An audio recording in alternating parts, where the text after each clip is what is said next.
let's take a look at the foundations of modern government budgeting.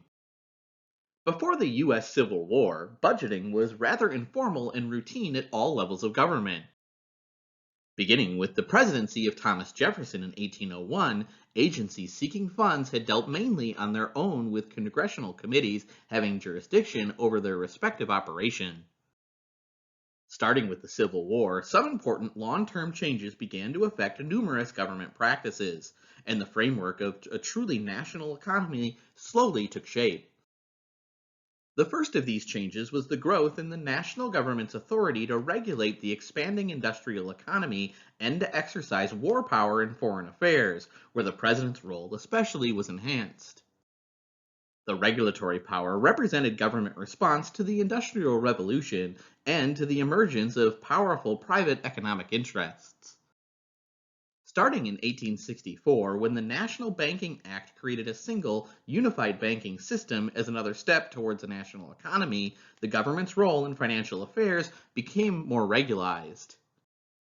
In the 20th century, this included not only increasing regulation of private economic enterprise, but also greater participation in planning and managing various public enterprises.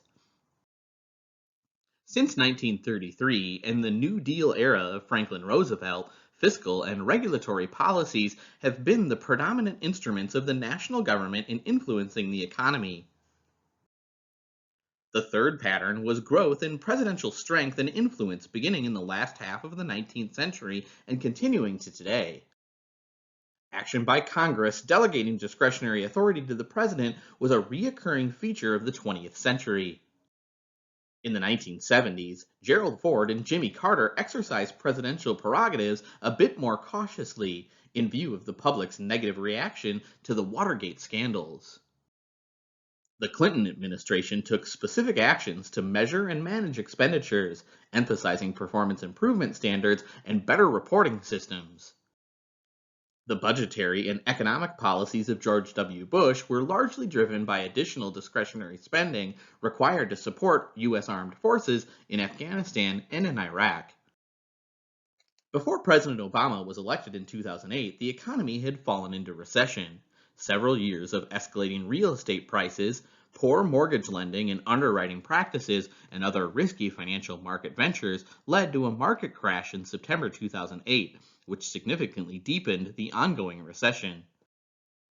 Lower tax revenue and recession-induced spending for unemployment assistance contributed to substantially higher federal budget deficits in 2008 and in 2009. They raised the stakes of budgetary decision-making by increasing the scope and economic impact of such decisions and their effect on political interests as well. They created the necessity of effectively coordinating scattered spending activities of the national government. Primarily among these reforms was the concept of the executive budget.